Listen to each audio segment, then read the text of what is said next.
Hello everybody, welcome to the next episode of General Science, and today we're going to talk about genetics and heredity. Last time we talked about DNA and how DNA replicates itself and protein synthesis, and now we're going to talk really about what all that protein synthesis and all the DNA really does, so like what genetics is all about, more about gene expression than about the actual genes. So to start off, a little bit of history. Genetics is the study of genes, so that's what we're going to be talking about today. And inheritance is how traits or characteristics are passed on from generation to generation. Now, we talked about that a little bit during mitosis and meiosis and about DNA replication, but now we're going to talk about what that actually means post the replication and post making proteins. How does that actually what does that actually do to people and animals and whatnot who actually are inheriting this DNA? Another word that's important, right, are chromosomes, and they're made up of genes, which are made up of DNA. So we're going to be talking about that. And genetic material is all the stuff, the chromosomes and genes of the DNA, and that's the nucleus of all of our cells. Now, Gregor Mendel, he's the guy who kind of started to figure some of this stuff out, and he's considered the father of genetics because he got the ball rolling in this kind of branch of science.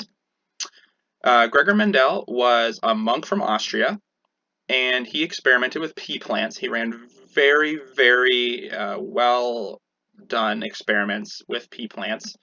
And he used pea plants because they were available and they reproduced quickly. And there were very obvious traits that he could follow while he was studying them. And basically, at the end of these experiments, he understood that there had to be something that carried these traits from one generation to the next. And he kind of called it a factor until he figured out what it was. So there was some factor that was doing this.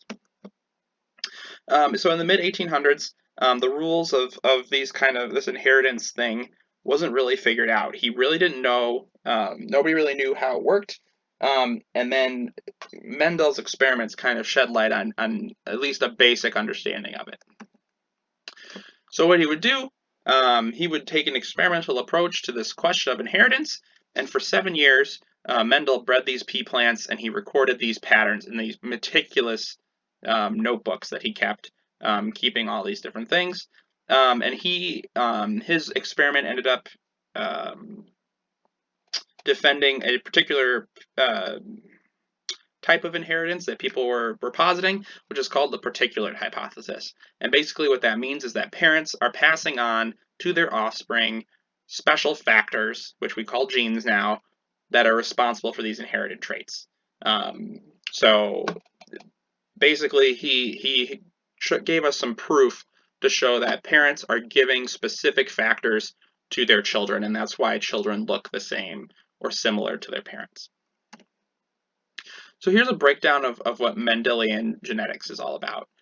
First, there are different types of traits. The first one that we're going to talk about being dominant traits.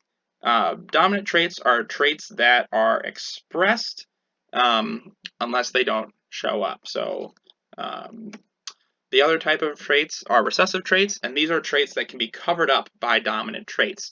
So for instance, if your mom and dad were giving you these traits and you had one dominant trait and one recessive trait, the dominant trait is the one that will be expressed.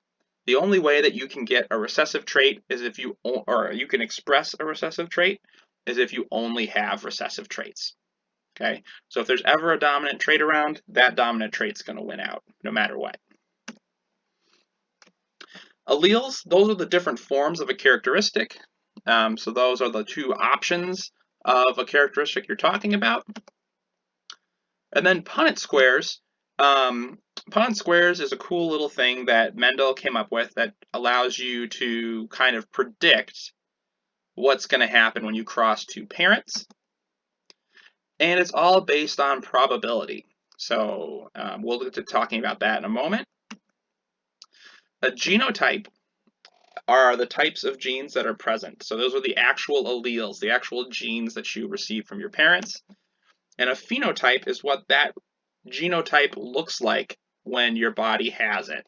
So for instance, A genotype might be the types of eye colors that there are, and a phenotype would be what your eye color actually is based on your genotype. So always remember that genotype, right, is the gene or the DNA, and the phenotype is the physical trait you have. And then two other words that are important here, we've got homozygous and heterozygous. Homozygous means you have two of the same alleles. So that means you inherited either two dominant traits or two recessive traits. And heterozygous means that you did two different things. So you got one dominant and one recessive. So Mendel was pretty smart guy, and choosing the garden pea was actually really great for his work. He worked with peas for lots of different reasons, and because there were lots of varieties of them. But because he used peas, it made Mendel's experiment really easy to control, and because of that, he was able to get really awesome results. And fortunately, those pea traits were distinct, and they contrasted well enough that it was easy for him to follow along. So to test his hypothesis, Mendel would cross true breeding plants that had two distinct contrasting traits, for example, purple or white flowers. So here what he would do is he would fertilize these parents, and he would prevent self-fertilization. So he'd make sure that the parents couldn't fertilize themselves. It was only him that could be doing it. And so he would cross-fertilize his plants by hand, and that would make it so that he could control who was breeding with who. He found that as he did his experiments, as he would continue to go on, he would always start with true breeding parents. So he would have one group, for example, the flowers, that was purple, and then one parent that was white. And then when he would do that, he would end up getting purple flowers from that cross. So that was interesting. He wouldn't end up having any white flowers. But then he would notice that in the next generation, if he kept breeding those new purple plants, he would get 75% of them being purple and 25% of them being white. Okay, that was an interesting revelation. What he found out then, because of this, is that there's this 3-to-1 ratio in the third generation of plants. And what he ended up finding out is that if you take any different trait that you pick, this ends up happening in all of them. And so he picked many different traits to do it. Here are 7 of the characteristics he picked, like the color of the flower, or where the flowers are on the plant, what color the seeds are, what kind of shape they are, all those different things. This 3-to-1 ratio in the third generation always came true. And so that means that there's a pattern of this 3-to-1 ratio. And based off this pattern, he was able to figure out some things. Hold on a second, I went too far. He was able to figure out this dominant and recessive trait thing. So if you look at it through that lens, you can see why, and we'll show you that in a second. Okay. So how is it possible to maintain genetic continuity? Well, it's because of these traits. Okay. The chromosomes have all these matching pairs, and you get one inherited from each parent. That's why you end up looking so similar to your parents, because you're getting half of your genetic material from each one. Okay, so the same areas on each chromosome are coding for the same gene, and so they match up, and that's why you end up getting a full set of DNA, half of each from one parent. Okay. Now, back then, there was also another type of hypothesis that was about genetics, which was called the blending hypothesis. And it was proposed that said that genetic material contributed by the two parents mixed. And that's why you end up getting like different things. So you could get like someone with blue eyes, or they talk about like how like if you mix paints, you get like a new thing. They are saying that happened. That would happen in genetics, and that ends up not being true. That would change a lot. So here are the kind of rules that Mendel ended up coming up with because of his experiments. The first one is called the law of dominance. And in the law of dominance, it basically says that in any monohybrid cross, any mating of two organisms that differ in only one character, one version is going to disappear. right? So when he had those purple and white flowers, he ended up with all purple flowers. Okay, the F1s then, that new group, were a hybrid group, right? They had half the genes from the purple and half the genes from the white, and they ended up being purple. Well, that made him think, well, that means that the purple flower must be a dominant trait, right? If the white gene is there and the purple gene's going to win out, okay? Then in the next generation, we ended up getting the 3-to-1 ratio. And so then he got to formulate his new hypothesis of why that happened. Here's some things about alleles. Skipping that. Okay, we got to Punnett squares. So basically, this is how he figured it out.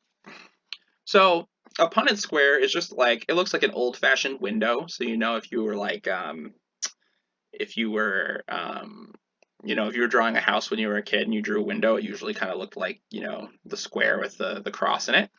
Okay, and it allows you to determine probabilities of possible outcomes from a genetic cross. And so if we take the two flowers from that first cross that were all purple, we put one on this side and one on this side, we know that they've got one half of their alleles is the purple one and the other half is the white one. And the same thing for the other one. They've got one purple allele and one white allele. And so if you cross them by taking each letter and dropping them down or across this square thing, right, you would get one flower that was that would have two purple alleles. You'd get two flowers that had one purple and one white, which would end up being purple, which we learned in the last one. And then there's a 0.25% chance, so 25% chance, that you would get two white alleles, and then you'd end up with a white flower again. And that explained that 3-to-1 ratio that Mendel found when he was doing his crosses. So Punnett squares are a way to do some predictions, but it also was a way for Mendel to kind of show why he was getting the ratios he did. Real quick, we're going to talk about genotype versus phenotype. Genotype, remember, are which alleles you have, right?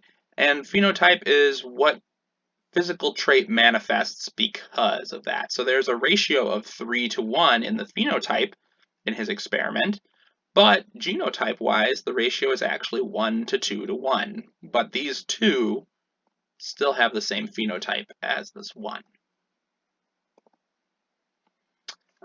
So here we go. Here's some more pictures of a Punnett square. Like I said, it's just a probability diagram. So it's not steadfast, like going to be like this every single time, but it's a good way to do some predicting. All right.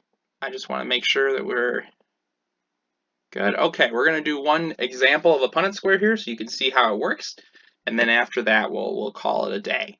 So here's what a Punnett square is going to look like. You're going to put one parent on the top and one parent on the side. You can put the father on top and the mother on the side. You can do it the other way. It doesn't really matter. If you know what their alleles are, though, you could fill those in above. So here are the father's alleles, capital A standing for the dominant trait, and the lowercase a standing for the recessive one. And mom is the same. She's got one dominant trait and one recessive trait. And then what you do is you take each letter and you drop them down or across based on where they are in the thing. So we've got a capital A above these two boxes, so we're going to put a capital A in each one. And we've got a lowercase a above here, so we'll drop our lowercase a's down.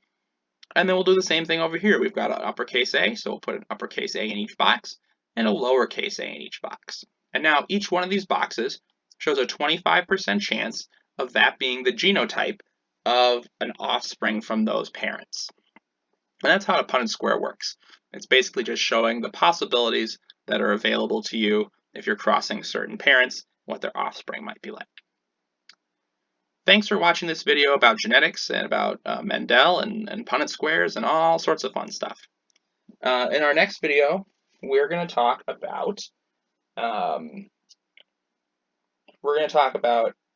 the kingdoms of animals, and then we're going to talk about food chains and habitats, and then finally finish off biology with evolution. So I hope you're looking forward to all of those, and we'll see you next time. Thanks for watching.